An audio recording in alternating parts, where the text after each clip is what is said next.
decía María Zambrano. Le pido también a la vida para ustedes algún buen y estrepitoso golpe económico, una quiebra, alguna carencia material que les encoja el alma. Cuando en mi casa no había con qué mercar, luego de la muerte prematura de mi papá a los 16 años, aprendí que no todo lo que vendían en el Éxito era esencial.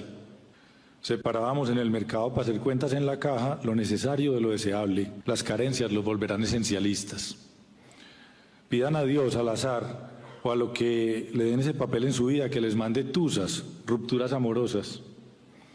Hay que vivir la soledad para comprender el verdadero valor de la amistad. Y veo a varios riéndose. Repito, hay que vivir la soledad para comprender el verdadero valor de la amistad. Las curvas de la vida los llevarán a caminos inesperados que pueden terminar en asombro. Hay que confiar en las sendas oblicuas y en los recovecos, más que en las autopistas y en los detestables proyectos de vida. El camino más rápido entre dos puntos casi nunca es la línea recta. Deseo que se preparen para la muerte, no solo la muerte en su literalidad, sino también como metáfora de los finales inesperados. Morirán un montón de veces en la vida. Después vendrán los renacimientos y la reconstrucción. También prepárense para la muerte verdadera, ya que la probabilidad es de 100%. Solo con esa conciencia al frente sabrán que la vida es como escribir un libro. No es tan importante lo largo que sea, sino lo bueno que les... Bueno, ahí estaba el discurso del director de Confama. Lo hemos estado buscando, señora directora. Hola, Juan Camilo. Pues sí, mire, qué alegría tenerlo. Ya lo vamos a ver en pantalla en medio de este caos, ¿no? Que tanto que estamos hablando un poco Lo veía, estaba viendo lo que estaba relatando con una cara de asombro de lo que estaba un poquito traumatizado. Ahora amaneció el mundo, sí, ¿no? Ahí está con nosotros, mira, ahí está en pantalla David Escobar. Bienvenido a Noticias Caracol Ahora, y lo tenemos justo, como le decía, en un día un poco caótico para el mundo, pero recordando sí ese discurso que siento yo, y por eso le decía, él me decía, tenía unos temas de agenda, no nos pudo atender cuando pues empezó a viralizar este discurso, pero creo que es un discurso más que vigente y razón por la cual pues lo volvimos a llamar y dijimos, bueno, tengámoslo hoy viernes, y mire qué coincidencia, Juanca, en medio de este panorama caótico. David, bienvenido a Noticias Caracol Ahora. Muy buenos días, Mónica y Juan Camilo, muchas gracias por la invitación. De hecho, les cuento una cosa, cuando comencé a dar ese discurso en EAFIT, imagínense que se fue la luz del teatro donde estábamos, se apagó todo también en ese instante y tocó esperar unos minutos para reiniciar así la vida. Cuando dije error, cuando dije van a tener problemas, la primera vez se apagó el teatro. Y manejaron la frustración. Paciencia y humor, que yo creo que son necesarias. Paciencia y humor. Yo no sé, David, si ya ha pasado un poquito, ya una semana después de que ese discurso se viralizara, pero usted alcanzó a dimensionar pues el impacto que tuvieron esas palabras que dio en ese momento frente a los estudiantes de la EAFIT. Pues uno cuando da esas palabras en un auditorio para 200 o 300 estudiantes no se imagina nunca que van a tener ese alcance. Ya después me fui dando cuenta, eso es totalmente inesperado y no planeado, pero ha sido bonito la reflexión que ha generado, las conversaciones, incluso las críticas me han parecido interesantes porque de eso también aprende uno, ¿no? Sí. ¿Qué críticas ha recibido? Pues gente que le dice que cómo soy tan cruel y le digo eso a esos muchachos tan jóvenes, que eso no es lo que ellos necesitan en este momento, que las cosas están muy difíciles. Y por supuesto que pues el que oye el discurso completo sabe que eso está en un contexto de muchísimo amor y respeto, y yo más que desearles el mal, lo que les deseo es más conciencia para afrontar las dificultades normales de la vida. Y que además sepan que van a tener de todo eso, desde tusas hasta estrellones, hasta fracasos laborales, y que eso los va a fortalecer si tienen la actitud adecuada y la postura correcta, digamos. Es decir, van a morir y van a renacer siempre y cuando lo afronten de la manera adecuada. ¿Por qué escoger, David, hablar de justamente estos temas en una ceremonia de graduación? ¿Qué fue lo que lo motivó personalmente a usted? Pues hay una historia también personal ahí detrás. Asimismo hay una inspiración en Estanislao Zuleta, yo lo cito por ahí al principio del discurso, en su famosísimo elogio de la dificultad. Pero también uno con los años en la vida va mirando hacia atrás y va diciendo qué valor tuvo la muerte de mi papá, qué valor tuvo el divorcio, qué valor tuvo, así de frente, qué valor, ¿no? ¿Qué valor tuvo esa dificultad económica, ese problema laboral? Y uno con la distancia de los años lo que ve es que ahí hubo de todo: fortalecimiento, aprendizaje, humildad, Entonces también es pues como parte de la propia historia de vida. Y yo también quería decir algo distinto a lo que les dicen a estos jóvenes cuando se gradúan de la universidad. Por supuesto que ellos están logrando algo importante. No todo el mundo en Colombia logra graduarse de una buena universidad. Eso es, hay que reconocerlo. Pero al mismo tiempo, como esto se llama, estos discursos de fin de semestre o de carrera se llaman la lección final, yo dije, ¿qué clase les puedo dar que no les hayan dado en estos 4 o 5 años de estudio? Y se me ocurrió decir algo como distinto a lo que he oído yo en la mayoría de los discursos de grado, algo que fuera como sorprendente, como sorpresivo para ellos, pero que al mismo tiempo pudieran después sentarse a conversar y a decir, bueno, ¿por qué nos habrá dicho esto este señor? Porque además se los dije con mucho cariño, pues yo amo esa institución, esa es una universidad en la que llevo 30 años trabajando como voluntario, donde estudié, donde estudiaron mis papás, entonces, pues yo creo que también el contexto y el tono amoroso fueron importantes ahí. El tono del auditorio, David, ¿fue cambiando? O sea, o se lo tomaban también de una forma muy, muy amable. Pues mira, al principio eran como asustados, me imagino pues como dirían este man que pues como que no se le ocurre decir eso, ustedes ven las caras como de sorpresa, ¿no? Ahí no se ven los papás, había papás también como, ¿qué está diciendo este señor? Pero yo empecé a ver sonrisas, empecé a ver comentarios del uno al otro, al del lado, y al final lo que tuve fue una retroalimentación en general muy positiva, los papás dándome las gracias, los pelados diciéndome no se me va a olvidar este discurso. Yo pues me había preparado, había escrito esas palabras porque no me gusta improvisar en estos espacios, pero nunca me imaginé que tuviera un impacto así. Yo pensé que algunos me iban a regañar y al final la mayoría de gente estaba muy contenta. Pero además, Juanca y David, pues digamos que no está uno muy acostumbrado, pues digamos, no solamente en las ceremonias de grado, sino en general en la vida, o no sé si me equivoco yo, pues de que nos hablen de esto, ¿no? Del fracaso, del error, de los problemas. ¿Lo siente así? Yo creo que es que todas las empresas y todas las instituciones educativas debían tener centros y sesiones de estudio del fracaso. Por ahí alguna vez estudié una institución que se llama el Instituto del Fracaso, Mónica. Porque yo creo que es que estamos en un momento donde en nuestra cultura nos están diciendo muchas veces que se puede tener éxito laboral sin trabajar duro y sin estrellarnos, o que se puede ser feliz sin sufrir. Y yo creo que esa especie, creo que lo llaman positivismo tóxico, le hace mucho daño a la sociedad, porque no quiere decir que no debemos buscar la felicidad y que no hay que disfrutar de la vida. Por supuesto que la vida es en esencia para gozarla con nuestras familias, con la gente que amamos, con un propósito alrededor del cual trabajemos. Pero yo creo que detrás de eso hay que entender que la vida viene como el combo completo, lo positivo y lo negativo, lo fácil y lo difícil, lo bonito y lo feo, y que no podemos enviar un mensaje equivocado a nuestra juventud ni a nosotros mismos de evadir el dolor y de evadir la dificultad, porque es a través del dolor, a través de la dificultad, a través del obstáculo y del mismo fracaso que vamos a lograr lo que tenemos que lograr. Cuando uno empieza a tener ya décadas de experiencia, dice, cada error es una super oportunidad, cada tropezón me hace avanzar más rápido, decía mi papá. Cuando yo me tropiezo, si logro equilibrarme, avanzo más rápido y llego más lejos. Entonces, yo creo que también es un momento para que hablemos de esto en las empresas, en los colegios, en las universidades, en los medios de comunicación. Me parece muy chévere tener esta conversación porque como digo ahí, uno aprende pues con dolor y con amor, con las dos. Uno no puede evitar el aprendizaje desde la dificultad. Y yo creo que estamos en una era donde tenemos que abrazar la dificultad y decir cada que haya un problema, bueno, ¿cómo lo resuelvo? Respiro profundo. Por supuesto que hay cosas más difíciles que otras. Alguien me decía en las críticas, Juan Camilo, que cómo les deseo fracasos laborales o quiebras. Obvio, yo no les deseo eso. Lo dije de esa manera para provocar, pero en el fondo lo que yo les deseo es conciencia y entereza para que cada vez que eso les pase en la vida, porque les va a pasar, eso es inevitable, pues estén mucho más preparados y digan, yo sabía que me iba a pasar cosas difíciles y aquí estoy como dicen ahora, con estoicismo, afrontándolo, con humildad también. Claro. Para criticar esta clase de discursos hay que verlos completos, ¿no? Eso hay que decirlo. Porque David primero da un contexto de el riendazo que se viene y de lo que les va a decir, pero el contexto es importante porque él les dice el por qué les va a decir lo que les va a decir sobre el fracaso. Arranquemos con las frases que llaman la atención. Justo acá Desglosamos las- el discurso, sí, ¿le acá parece, las Moni? tuvimos algunas, sí, señor. ¿Qué es celebrar los problemas, David? Es celebrar los problemas. Mira, es que yo los problemas los veo como un ingeniero, como es mi formación. A mí un problema me parece algo fabuloso. Cuando yo digo la palabra problema, lo primero que pienso es en el libro del álgebra de Baldor, que para mí cada problema que había ahí era un desafío intelectual y cada que lo resolvía sentía un placer infinito.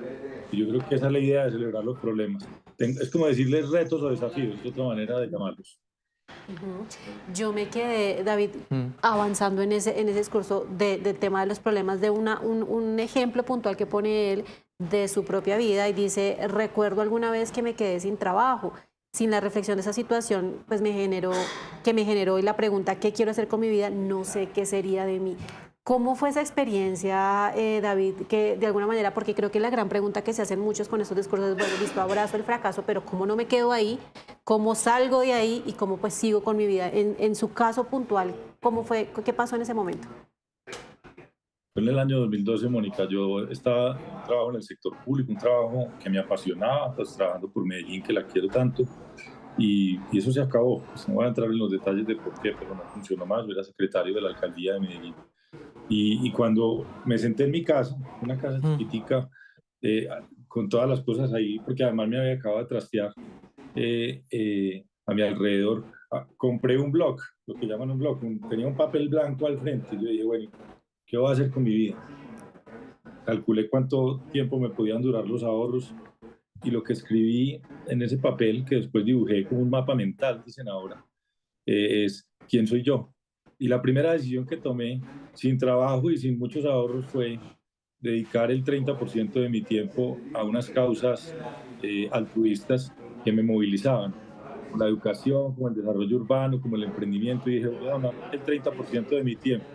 Por ahí un amigo me decía, ¿cómo así vos sin plata y sin trabajo y donaste el 30% de tu tiempo? Y yo sí, arranqué por ahí. Y esa reflexión, Mónica, de quién soy, qué quiero hacer en la vida, definió mi carrera en el sector social y en el sector empresarial y hoy no me arrepiento de lo que sucedió y al contrario veo en ese golpe, en ese estrellón que fue fuerte, pues digamos, incluso en algún momento sentí que tenía síntomas de depresión y fui al médico, pero toda esa reflexión y ese mapa mental de ese primer momento tan difícil definieron el rumbo de mi vida de los últimos 12 años y no me arrepiento, soy muy feliz, tengo el mejor trabajo del mundo además. Cuando usted dice y cita a Stanislao, desconfiemos de las mañanas radiantes, ¿es sinónimo, perdón si lo interpreto mal, desconfiemos de los buenos momentos? No, es más decir, pues, gracias por la pregunta, Juan. Mira, desconfiemos de las mañanas radiantes, hay que leer la frase completa. Desconfiemos de las mañanas radiantes es una forma de decir que no creamos, pues, como el mundo, permíteme yo usar una expresión coloquial de la cultura popular, no creamos como en el mundo Hello Kitty, como en el mundo rosado, como en el mundo, en el trabajo perfecto, en la relación que va a funcionar sin trabajarle, es decir, lo que yo estoy diciendo por ahí detrás no es el contexto exterior el que define nuestra felicidad ni nuestro éxito, sino la manera como nos paramos en la cancha, en el día. Cuando digo desconfiar es un poco con humildad saber que después de la mañana radiante que viene, Juan Camilo, la tarde y ¿qué más llega? La noche. La noche. Vienen las dos. Vienen las dos. Y más adelante, dice David, en una frase también que creo que capta muy bien el sentido del discurso, es sean fracasadores, que no es lo mismo que fracasados. Expliquemos un poquito esa distinción. Sí, esa palabra no existe, creo yo. Básicamente lo que estaba yo pensando ahí es, porque un fracasado es como un perdedor, como una persona que ya, hombre y mujer, que ya, digamos, se entregó, que cayó en el pozo. Un fracasador es una persona que sabe que se va a encontrar con el fracaso, con el error, con la dificultad, con los problemas como el de hoy, que ustedes mencionaban en el noticiero un montón de veces, pero que cada una de esas se tiene que levantar, encajar las lecciones y seguir adelante. Es como cuando dicen emprendedor serial, sea un fracasador serial. Es decir, de este fracaso seguirá otro fracaso y seguirá otro aprendizaje y seguirán y eventualmente aparecerán, obviamente, porque existen las mañanas radiantes, Juan, eh, los grandes momentos, los triunfos, las celebraciones, los éxitos, los momentos de pura felicidad con los amigos o con la familia, que son la esencia de la vida. Entonces, lo que digo es como que estén preparados para que toda la vida, todos los años, todos los meses, todas las semanas, ustedes van a tener un totazo y cada una de esas se tiene que parar, pero la actitud es fundamental. Ahora, la actitud no lo es todo, por eso yo critico el positivismo tóxico. Hay que tener interés. Claro. ¿Cómo celebrar los problemas sin perder de foco la crítica de lo que hice? David. ¿Cómo celebrar los problemas sin perder de foco? ¿Cómo es la pregunta? ¿Cómo celebrar los problemas sin perder de foco la crítica? Se lo digo por una cosa. Ahorita la selección Colombia la vimos. Y fue muy polémico el tema de no hacerles recibimiento con bombos y platillos. Y muchos también habían voces que decían, no, es que aquí perdimos y aquí hay que criticar. Y aquí, porque entonces nos empezamos a acostumbrar a este tipo de panoramas de la derrota y nunca vamos a llegar a ser campeones si empezamos a celebrar, a acostumbrarnos, por decirlo así. Digamos. Entonces, sí, esa es la pregunta, David. ¿Cómo celebrar los problemas sin perder de foco esa crítica, eso que hice mal y no volverlo a repetir? Mire, yo cómo lo vería, el ejemplo de la selección me parece muy chévere. Que además debo decir que yo creo que la selección son unos ganadores. Tuvieron una derrota como siempre hay en los deportes. Siempre en los deportes hay un montón de partidos, de juegos que se pierden y hay unos campeonatos que se ganan, otros que se pierden. Pero esta selección Colombia es una selección de ganadores. De hecho, creo que su gran diferencia es la mentalidad que tienen. Lo que los hace particularmente buenos es la actitud con la que se paran en la cancha y la manera como se reponen de las dificultades. Si yo estuviera del lado del público, del lado de un medio de comunicación, diría, estamos recibiendo a unos ganadores que tuvieron un fracaso. Y si estuviera al lado del técnico y de los jugadores, diría, ¿qué aprendimos de esto? Y no caigamos en la trampa de decir que entonces los colombianos no nos quieren, los colombianos no creen en su selección. Simplemente, ¿qué aprendimos de esto? Las emociones públicas son complejas, pero yo creo que también ellos tienen cosas para aprender de cómo afrontaron el juego y de lo que pasó esa tarde o esa noche. Y sin duda los colombianos tenemos un montón de cosas para aprender de lo que pasó a la entrada del estadio. Pero de ahí a decir que son unos perdedores, me parece que más bien es decir que son como todos los grandes deportistas y como todos los grandes empresarios y como todos los grandes líderes políticos, son fracasadores seriales y también son aprendedores seriales y llegarán a ser, como todos los colombianos esperamos, unos ganadores. Bueno, interesante esa reflexión, porque sí lo hablamos mucho acá. Sí. Y usted lo contaba, pero también, de hecho creo que fuimos de los primeros en Noticias Caracol de darles esas gracias y presentarlos así, como lo decía David, de los ganadores y de alguna manera lo que nos representan o lo que lograron representar allá en esa Copa América. David, a mí me generaba duda, pues usted estaba frente a un auditorio con gente muy joven que muchas veces, y bueno, ya yo no quepo tanto ahí en ese grupo poblacional, pero sí pasa que muchos jóvenes, las redes sociales de alguna manera tienen un impacto tremendo en este tema del fracaso y del éxito. ¿Ha tenido o digamos lo tuvo en cuenta a la hora de hacer este discurso? Porque muchas veces ese fracaso y ese éxito se mide por lo que dicen de nosotros, ¿no? Y por lo que podemos contar de nosotros a través de las redes sociales. ¿Cómo lo ve usted o cómo lo analiza? Pues mira, Mónica, gracias por la pregunta. Uno no hace nunca un discurso pensando en las redes sociales, al menos no es mi generación, ¿cierto? Yo nunca hago nada pensando en qué dirán las redes sociales ni en qué dirán los demás. Yo lo que quería esa tarde era generar unas emociones y dar esa lección final, esa clase como un profesor final el día de la graduación de unos ingenieros. Yo creo que la manera como hay que trabajar en la vida y la inspiración es mucho más antigua que las redes sociales y está por allá en el Bhagavad Gita, uno de los libros sagrados más antiguos del Oriente, y haga su trabajo sin pensar en los resultados. Entonces, para mí, parte de mi trabajo es hablar, porque hablar es hacer. Y si uno es líder de una institución, de una empresa, pues tiene que tratar de prepararse para que lo que dice tenga sentido, para que lo que dice genere preguntas y reflexiones. Ya después eso se vuelve viral pues no puede vivir de eso. Y si también al otro día se le vienen las críticas encima, pues se tiene que, de nuevo, siendo coherente, encajar ese fracaso y aprovecharlo. Y si nadie le para bolas, pues mejor. Yo creo que en el fondo uno tiene que recibir las tres lecciones, la del éxito, la del fracaso y la indiferencia con igual actitud. Yo pues no soy capaz de decirle a los jóvenes de ahora que el éxito son los likes o las interacciones en redes sociales. Y tampoco que el fracaso es que unas pocas personas te insulten. Eh, yo creo que la pregunta también es valiosa, es decir, ¿qué es el éxito y qué es el fracaso? Y yo creo que la respuesta es mucho más existencial. Hizo lo que es coherente con sus valores, con su propósito, eh, hizo su tarea en la vida o hizo su tarea en el día y de resto las interacciones que hayan en redes son secundarias.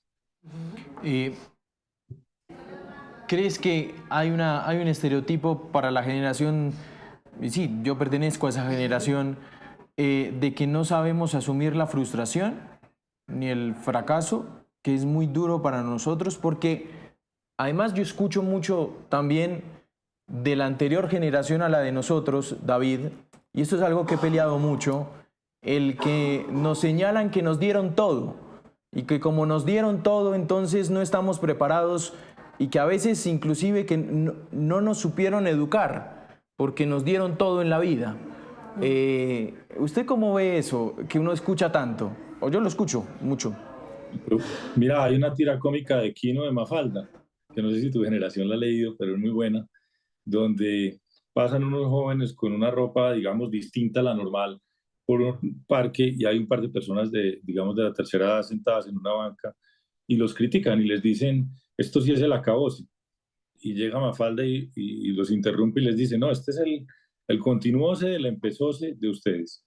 Yo creo que siempre, Juan Camilo, las generaciones se critican unas a otras. Los más adultos, los más grandes, dicen que los nuevos no sirven para nada y los más jóvenes dicen que los viejos no entienden el mundo. Yo creo que eso es la historia de la humanidad. A mí no me gusta generalizar y decir que esta generación, como dicen algunos, es de cristal, que no quieren trabajar. Me parece que eso refuerza, hace como un círculo vicioso. Yo lo que creo es que en todas las eras de la historia de la humanidad hemos necesitado grandes filósofos o personas que asuman el liderazgo y que nos digan, mire, para avanzar hay que trabajar, para ser felices hay que proponérselo y dedicar la atención a las personas que queremos. Para, para poder resolver los problemas hay que pensarlos. Es decir, la ecuación esfuerzo-logro, esfuerzo, dificultad, logro.